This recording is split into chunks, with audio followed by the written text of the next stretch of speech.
It's very challenging, emotionally, it's very hard, because you're helping these families through the most difficult time of their life. Because unfortunately, some of our kids don't always get better.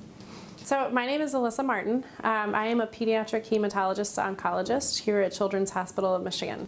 So that means that I help to treat children and pediatric patients who have either cancers or other benign disorders of their blood. We find that we have to pay attention to the child's whole body, to every organ, to their kidneys, their liver, their brains, their development. Right from the beginning, I wanted to do pediatrics, and to me, there was such an opportunity to really make a difference in a young person's life because they have so much ahead of them. When we make them better, they have these nice, long, productive lives ahead of them. We don't just see a patient once or twice and then never see them again. And so we really get to know everything about them and everything about their family.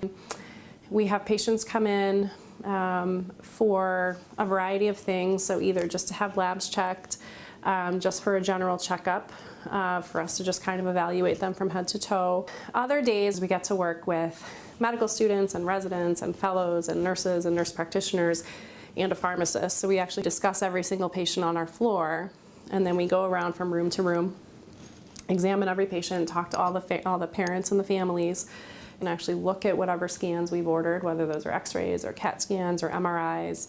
And then at the end of the day, it's a bunch of paperwork and following up and calling patients back with their lab results or their x-ray results. But when families will say, thank you for getting us through this, I think when I get that recognition from families and that appreciation from families, I think that's what I'm the most proud of.